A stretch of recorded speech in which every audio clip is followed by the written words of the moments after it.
Hey, I'm Molly, 26-year-old female. I'm here to spill some serious tea about a wild chapter of my life. It's like being caught up in a glamorous but totally crazy soap opera. Let me tell you, I've never been your typical beauty queen. I've always known I didn't fit society's beauty standards. But hey, who needs that when you've got stacks of cash? That's the deal with my bank account. It's got more money than I know what to do with. Little did I know, though, that money would become both a blessing and a curse in my life. Now let's talk about my hubby, Mike. We had our fair share of ups and downs, just like any couple. But deep down, I had this nagging feeling that he wasn't fully satisfied with my looks. He dropped hints about plastic surgery, like he wanted me to change my appearance. Can you believe it? Like I had the money, so why not just go under the knife, right? But here's the thing. I didn't want to change myself just to fit someone else's idea of beauty. I knew I wasn't a bombshell, but I didn't let it bother me. Mike, on the other hand, had a thing for those drop-dead gorgeous ladies you see in magazines. You know, the ones who turn heads effortlessly with their flawless looks. Let's just say I didn't fit that bill. And then we have my mother-in-law, Betty. Oh, Betty. She was all about beauty. She used to be in beauty pageants back in the day and even qualified for Miss America competitions. She's one of those people who puts looking good above almost anything else. When Mike and I got together, I could practically feel the waves of disapproval emanating from her. But hey, guess what? The moment she discovered the extent of my wealth, suddenly her tune changed. Money talks, my friends, and it seems Betty was all ears. Deep down, I had this gut feeling that something was off.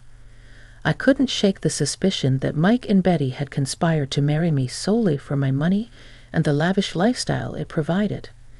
It was like this unspoken agreement, a twisted game we all played. Let me tell you, it hurt like hell. It stung to know that the love I longed for was nothing but a facade, a cruel trick. But I played along, pretending to be clueless, all because I craved love so desperately, even if it meant settling for something fake. As time went on, I found myself walking a tightrope, trying to balance my insecurities with the need to keep up this charade. It was like living in a fancy bubble, a fancy prison of my own making. Every smile, every gesture, every extravagant purchase was all part of the illusion that I was this lucky girl living a dream life with a husband and mother-in-law who adored me. But deep down, I knew the truth. They didn't adore me. They adored the money that came with me. I was just a pawn in their little game. And let me tell you, Betty took her obsession with beauty to a whole new level. She couldn't resist imposing her ideals on me. I mean, seriously, she bombarded me with info about plastic surgeons like it was a necessity. It's not like I was disfigured or anything. I know I said I wasn't the prettiest, but come on. Her constant messages and recommendations felt like a punch to my already fragile self-esteem. It was a constant reminder that I fell short of Betty's ridiculous beauty standards. I was so fed up. I couldn't take it anymore. I grabbed my phone and dialed Betty's number, my voice shaking with a mix of anger and hurt. I straight up told her to stop with those damn suggestions. I had no interest in changing my face just to fit her idea of beauty. It was time to speak my mind and defend myself, flaws and all. But let me tell you, Betty wasn't about to back down without a fight. She lashed back at me, spewing venomous words without a hint of remorse. She had the audacity to sneer and call me ugly. Hearing her say it so boldly was like a punch to the gut. I always knew she felt that way, but having it thrown in my face like that, it hit differently. It was like a mirror was held up, reflecting the true disdain she had for me. And that moment shattered something inside me. The pain ran deep, leaving behind bitterness and anger. After that day, I made a vow to myself. I wouldn't let anyone belittle me or make me feel lesser because of my appearance. I stood tall, embracing every part of myself, flaws and all. The resentment I felt towards Betty started to take hold, and our relationship became more strained than ever. The days that followed were a roller coaster of emotions: anger, hurt, and a fierce determination to find my worth beyond superficial beauty and material possessions. But you know what? I stayed in that relationship. I know, it sounds crazy. I should have left right then and there without even giving her a chance to change or apologize. But the truth is, I was lonely, and I had gotten so used to pretending to be oblivious to everything. It was like we were all playing our parts, getting what we wanted in this messed up game. I got companionship, and Mike and Betty got whatever the hell they wanted. As time went on, the cracks in our marriage became more and more obvious. It was like Mike was slowly pulling away from me, both emotionally and physically. I couldn't shake off the feeling that he was plotting his escape plan, using my wealth as a stepping stone to secure his financial independence before leaving me high and dry. Even with these doubts eating away at me, I continued to support Mike's business endeavors, pouring my money into his ventures. Maybe deep down, I hoped that my investments would strengthen our bond, that he would finally see my worth beyond all the material things. But as the second year of our marriage rolled around, I couldn't ignore the undeniable success he was achieving. One day, we found ourselves at Betty's house, engrossed in a discussion about Mike's businesses. It was a tense atmosphere as Betty and I clashed, locked in a fiery debate over a crucial business decision. We each defended our own viewpoints passionately, and let me tell you, it got heated. The crux of our disagreement centered around a strategic move that could take Mike's businesses to new heights. Betty, always wanting to care about appearances and social status, was all about playing it safe and maintaining a polished image. Meanwhile, I saw an opportunity for a bold and innovative strategy that could shake things up in the market and propel his ventures forward. Betty let out a scoff, her tone dripping with condescension. "Molly, dear, you've always had such big ideas, but let's not forget that appearances matter. We can't risk tarnishing our reputation with unnecessary risks." Frustration welled up inside me as I responded, my voice growing stronger. "But Betty, the market demands innovation. If he plays it safe, he'll be left behind. He needs to seize this opportunity and carve a niche for himself." As the tension escalated, I could feel the weight of the moment hanging in the air. It wasn't just a simple disagreement over business strategies anymore. It had become a battle for power, a chance for Betty to assert her authority and remind me of my perceived flaws. But let me tell you, I wasn't about to back down. I had spent far too long feeling small and overlooked in this dynamic. This was my opportunity to prove my worth, to show that I had more to offer than just my financial support. With a fire in my eyes, I confidently presented my case, countering Betty's arguments with well-thought-out logic and fresh ideas. Each word that left my lips carried the weight of my determination. I refused to be silenced or dismissed. I had spent countless hours researching and analyzing the market trends, and I was confident in my ability to steer Mike's businesses toward success. I wasn't going to let Betty's narrow-minded perspective hold us back. As the debate raged on, I could sense the room growing quieter. It was as if everyone realized the significance of this moment. The clash of two strong-willed women fighting for what they believed was right. The air crackled with anticipation, waiting for the final verdict to be delivered. Mike piped up and interjected, "Look, I understand both your perspectives, but we need to find a middle ground, Molly. Your ideas are intriguing, but we also have to consider the potential risks involved." His response left me feeling disappointed, like my concerns were being tossed aside without a second thought.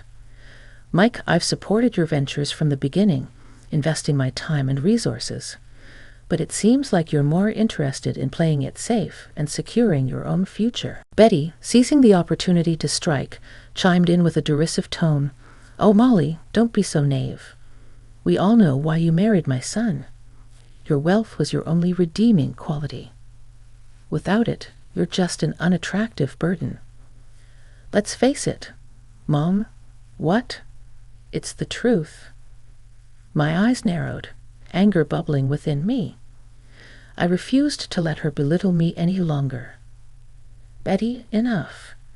Your obsession with appearances blinds you to everything else. I won't let you define my worth. I may not be conventionally beautiful, but I have strength, intelligence, and a drive to succeed, and I won't allow you or anyone else to undermine that. She scoffed and then said, You think you're better than us just because you have money? Nobody is saying that, Betty. You're just crazy. And you're just ugly, okay. Mom, stop, please. Stop trying to defend her. Weren't you the one telling me that you wish things were different, that you married a different girl? What, Mom? I didn't say it like that. Come on, the jig is up, Mike. Don't worry, you can stop playing pretend now. Very soon we'll be swimming in our own wealth, and we don't need this hack any longer. I was so confused and hurt. It felt like my heart was about to explode in my chest. Mike, what is she talking about? Even though I was asking, part of me deep down already knew the answer. I just wasn't anticipating hearing the truth in this manner. Oh, for the love of Mike, I only married you for your money. Honestly, he settled for you knowing that he could have done a whole lot better than this. She gestured to me when she said this. I guess in her eyes, I'm so ugly that she had to refer to me as an object. You think I'm lying, Mike? Tell her. Mike didn't respond, but all he did was nod slowly and smirk, realizing that if his business continued on the same trajectory, he wouldn't need to sugarcoat things anymore. That smirk was sinister, truly revealing who he was this entire time. Her words hit me like a punch to the gut, hanging in the air like a poisonous cloud. She had the audacity to claim that Mike had only married me for my money, and it felt like a stab right in the heart. But you know what? I wasn't about to let her words bring me down. I summoned all my strength and spoke through gritted teeth, determined to stand my ground. I'm not an idiot, Betty. I've known all along, but that doesn't excuse your cruelty. Why are you so mean? Betty's laughter erupted, a cruel symphony of mockery. Oh, this is rich. You mean to tell me that you knew this entire time? Yes. Then why keep quiet? Why not divorce him or get an annulment? Because I thought that even though he only wanted me for my money, he'd at least give me companionship in return. Betty roared with laughter, cackling like a witch at my misfortune. You're pathetic, absolutely pathetic. You have no self-worth, Molly. You thought you could buy my son. And what about you two, huh? You have all the self-worth in the world, right? You came into this knowing that you were using me, and you have the nerve to talk about self-worth. Looks like we're all insecure here. Don't try and get on your high horse. As much as I knew I was in the right, the laughter from both Mike and Betty started to chip away at my resolve. It felt like they were mocking me, and it was hard to keep my composure. Tears welled up in my eyes, ready to spill over, but I held them back with all my might. I gathered every ounce of strength within me to fight back. How can you speak of self-worth when people like you have spent a lifetime labeling me as ugly? You think I don't know what it feels like to be constantly reminded of my supposed flaws. I may have desired companionship, even if it was built on falsehoods. But now I see how foolish I was to think I could find it in the likes of you and Mike. The room fell silent, tension thick in the air as the battle lines were drawn. I could see a hint of regret in Mike's eyes, an unspoken acknowledgement of his wrongdoing. Meanwhile, Betty remained stubbornly entrenched in her wickedness, refusing to admit how awful she had been. I was itching to get out of that dreadful place, eager to leave behind all the pain and misery. But of course, luck wasn't on my side. There was a raging storm outside, matching the turmoil in my heart. It was like some kind of cheesy movie scene, which I usually appreciate, but not when I had a point to prove. Storming out would have been perfect. I stood at the doorway of Betty's house, ready to make my escape. Betty, seemingly unfazed by everything that had happened, seemed quite content with my departure. However, Mike, torn between his guilt and sense of responsibility, begged me to stay for the night. "Please, Molly, the storm is too dangerous. Stay here until it passes. It's late, and you shouldn't be out there alone." Her words hit me hard, lighting a fire of anger inside me. I couldn't stand the idea of staying in the same place as those who had played with my emotions for far too long, using me for their own selfish purposes. Even though I allowed it, fueled by determination, I snapped back at him with a firm voice. "I don't need your pity, Mike. I'll sleep on the couch downstairs. Just let me be." Determined to take control of my life, I headed to the living room for some much-needed solitude. The house was eerily quiet, with only the sound of the wind howling outside. I sank into the couch, feeling the weight of the night's revelations bearing down on me. In the dimly lit room, I couldn't shake off the sense of betrayal that clouded my thoughts. Thoughts raced through my mind as I pondered my next move, desperate to break free from the tangled web of lies that had ensnared me for far too long. In those solitary moments, I found the courage to take action. Grabbing a pen and paper, I carefully crafted 2 notes, one for Betty, one for Mike. I poured my heart into every word, expressing the raw emotions that had consumed me throughout the night. With the notes completed, I silently placed them on the kitchen counter, symbolic of my liberation. With determination burning inside me, I tiptoed through the house, making sure not to disturb the sleeping occupants. The storm raged outside, mirroring the turmoil in my life. Ignoring the tempestuous weather, I stepped into the night, my heart heavy but my spirit unwavering. Miraculously, I arrived home unscathed. The storm's fury was nothing compared to the emotional whirlwind I had endured.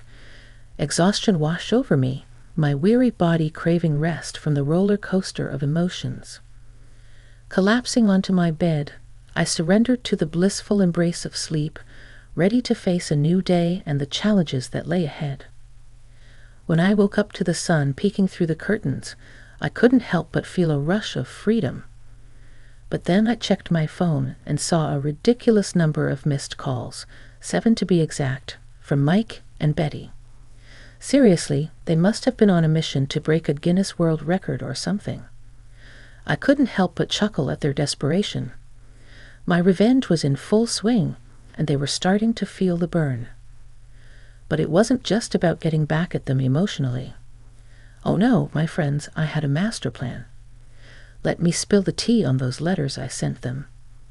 In those carefully crafted words, I dropped a truth bomb that shattered their little game.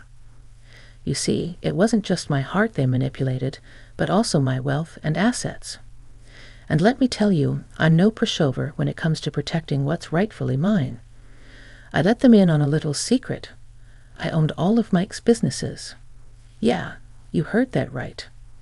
All those accomplishments he boasted about were made possible by my financial support. But guess what? I made sure to have everything legally in my name. I mean, who wouldn't want to be the boss, right? But that's not even the juiciest part. Oh, the postnuptial agreement. It was my ace in the hole. Mike signed it without a clue, thinking he had me wrapped around his finger. Little did he know, hidden among the piles of paperwork he signed, that the agreement guaranteed my wealth and assets would be off limits in case of a divorce. Yep, even those businesses he thought were his ticket to success. Talk about a plot twist, right? They thought they could use me and toss me aside, but turns out I had the last laugh. Revenge truly is a dish best served with a side of financial security. Mike's inability to grasp the importance of reading the damn fine print and his blissful ignorance of the contract's existence was going to come back to bite him in the butt. Oh, the irony. It was like a delicious twist in this cheesy soap opera called my life. DeGrant's plan to use me for my money and then toss me aside had spectacularly backfired. Now I held all the cards, and they were left scrambling with their half-baked schemes. Feeling a surge of boldness, I dialed Mike's number and waited for him to pick up. Surprisingly, he answered pretty darn quickly. "Oh my God, Mom," she answered the phone. "Now hurry, Molly. Please tell me that this is all a joke." "Oh, Michael, you're just as naive as you were last year when you signed all those documents." "Molly, please, let's work something out. I'm begging you." "Nope. Since your mother believes that you can do so much better than me, I would like to give you the opportunity to do so. You should be expecting the divorce papers coming soon." "I won't sign them." "That's fine. I have friends who can make you sign them. They're the forceful type, you know. The ones who are so forceful that they can break fingers. Those businesses are mine, Molly. At least give me that." "Nah, I don't think so. You made your bed, and now it's time you lay in it." "What makes you think I won't go to the authorities, huh?" "And say what? I signed these documents that I didn't bother reading, and now my wife won't give me any money. They'll laugh in your face." I heard Betty coming in on the phone. Now, I must have been on loudspeaker this whole time. To my complete and utter shock, this is what Betty said. "Molly, you know that what was said yesterday was all in the heat of the moment. I didn't mean any of it." "Cut the crap, Betty. You're the one who's pathetic. Goodbye, and see you in court." I hung up the phone, chuckling at the sight of their desperate calls lighting up my screen. Revenge, my friends, tasted sweet, and it wasn't just an emotional victory. I had hit them where it hurts the most, their precious wallets.